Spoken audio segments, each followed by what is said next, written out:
اپنے مخالف کو، گالی دینے والے کو، زندگی کے کسی کونے میں برا کہنے والے کو معاف کرنا بڑا مشکل کام ہے۔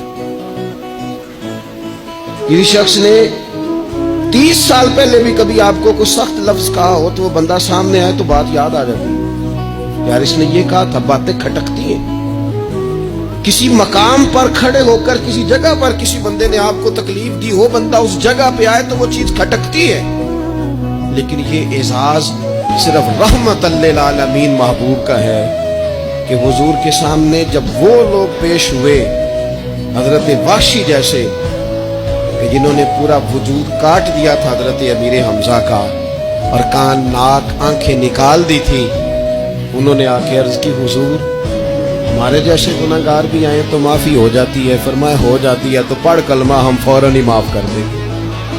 اور جو فتح مکہ کے موقع پر نبی پاک علیہ الصلوۃ والسلام نے فرمایا ہے نا، فتح مکہ کے موقع پر، وہ تو بات ہی بڑی انوکھی ہے۔ انہوں نے کہا تھا آپ ہم سے کیا سلوک کرنے والے ہیں؟ تو فرمایا سلوک کیا کرنا ہے؟ جو پیچھے ہو چکا ہے نا اس کا ذکر بھی نہیں کرنا، کتاب کے پچھلے صفحے پلٹنے ہی نہیں، یاد ماضی یہ عنوان چھیڑنا ہی نہیں، جو ہو گیا سو ہو گیا۔